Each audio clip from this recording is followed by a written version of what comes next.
England, mid-15th century. A realm still reeling from the Hundred Years' War, its crown held by a king ill-equipped to rule, its nobility divided by bitter rivalries. In this period of uncertainty, two branches of the once mighty Plantagenet dynasty would clash in a series of conflicts that left the nation's very future hanging in the balance. These are the Wars of the Roses. The story begins with Edward III, whose long reign saw England's fortunes rise and fall in epic fashion. 9 sons he had, each a potential claimant to the throne. When Edward passed in 1377, his grandson Richard II ascended as a child. But power politics would soon intrude.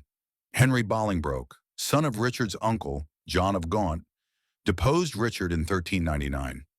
Thus was established the precedent that dynastic disputes could and would be settled by force. Successions by parliamentary decree or by battlefield coup became interchangeable. And when Henry V's infant son, Henry II, inherited the crown in 1422, the kingdom teetered on the brink. Abroad, the Hundred Years' War staggered on.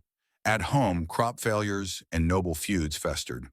The young king's devout nature endeared him to his people, but his delicate mind betrayed him in moments of crisis.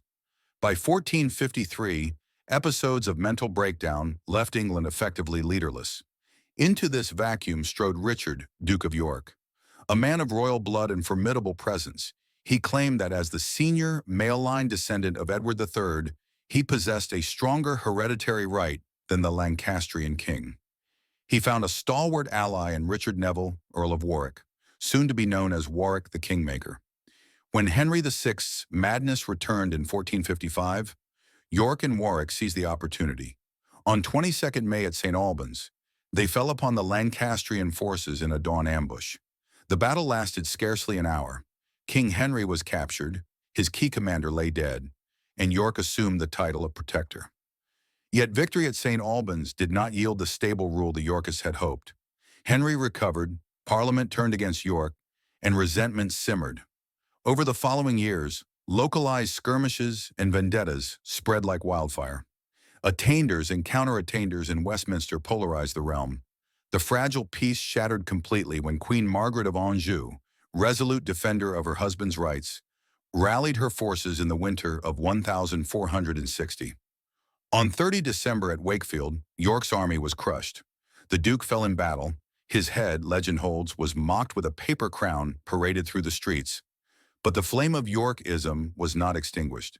His eldest son, Edward, Earl of March, took up the mantle. Spring 1461 saw Edward march north again. On 29th March, at Towton, two armies clashed amid driving snow and gale-force winds.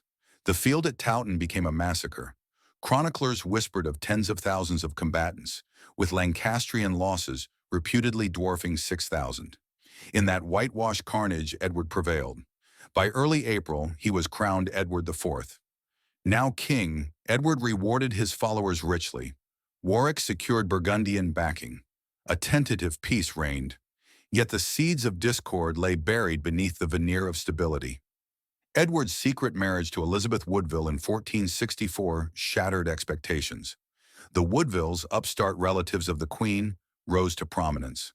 Warwick, sidelined and humiliated, turned to the very Lancastrians he had helped dethrone. In a stunning volte-face, he allied with Margaret and the exiled Henry VI. September 1470 saw Warwick's forces return. Edward fled to Burgundy. Henry VI was restored. But the ephemeral triumph imploded. Warwick's heavy-handed rule alienated northern nobles. Edward, backed by Burgundian troops, sailed back in March 1471. At Barnet on the 14th of April, Warwick fell. Weeks later, at Tewkesbury, Edward crushed the Lancastrians once more. Prince Edward died in battle. Henry VI vanished in the Tower before year's end. With Warwick gone and the Lancastrian line extinguished, Edward IV enjoyed a decade of consolidation. He reigned in fiscal disorder, restored the exchequer, and cemented his rule through measured patronage. Yet family strife foreshadowed fresh turmoil. His brother George, Duke of Clarence, executed for treason in 1478, revealed that ruthless ambition lurked even in the royal household. Edward's death in April 1483 precipitated another crisis. His son, Edward V, was king in name only. Richard, Duke of Gloucester, protector and uncle, declared the young princes illegitimate, claiming a pre-contract invalidated Edward IV's marriage. In June, Richard seated himself as Richard III. The disappearance of the princes in the Tower cemented his reputation for ruthlessness. Across the Channel, Henry Tudor, a minor Lancastrian claimant, assembled a force in exile. He sailed to Wales in August 1485, landing with modest numbers but bolstered by Yorkist defectors disenchanted with Richard's rule. On the 22nd of August, Bosworth Field became the arena for the final contest. Amid the dusty haze of battle, King Richard charged into the fray, only to be cut down. With his death, the Plantagenet saga ended. Henry Tudor emerged triumphant, crowned Henry VII on the 30th of October. In 1486, he married Elizabeth of York, symbolically uniting the rival houses. Henry VII understood that peace demanded more than marriage. He built a network of financial controls. Bonds and recognizances tied magnates to the crown. He empowered the Star Chamber to curb overmighty subjects and expanded bureaucratic machinery within the Chancery and Exchequer. Through these measures, the Tudor monarchs laid the foundations of a centralized state. Culturally, the wars left a rich tapestry. The emblems of the red and white roses endured as symbols of dynastic rivalry, later co-opted by Tudor propagandists. Shakespeare immortalized the tragedy and ambition of these events. Modern historians probe deeper still, examining gendered power under Margaret of Anjou, reinterpreting the dynamics of bastard feudalism, and assessing how local loyalties shape national conflicts. Today, the Wars of the Roses speak to any society wrestling with factionalism and contested legitimacy. They remind us that dynastic stability rests on more than inheritance alone. It demands institutional checks, balanced authority, and the capacity of leadership to adapt to crisis. From the dawn clash at St. Albans to the twilight of Bosworth, the Wars of the Roses were more than a dynastic feud.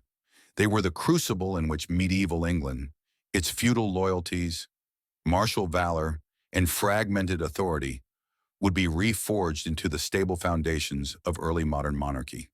Their thorns and petals continue to shape our understanding of power, identity, and the ever-turning wheel of history. In the end, it was not mere steel, but marriage, finance, and statecraft that won the peace. And so, in the union of Henry VII and Elizabeth of York, England's fractured past found unity, and a new century began. Thank you for joining us on this journey through dynastic conflict and state building. If you found this exploration illuminating, please like, subscribe, and share your thoughts below. We will continue to delve into history's crucibles and uncover the insights they hold for our world today. Until next time, may we learn from the past to shape a more stable and enlightened future.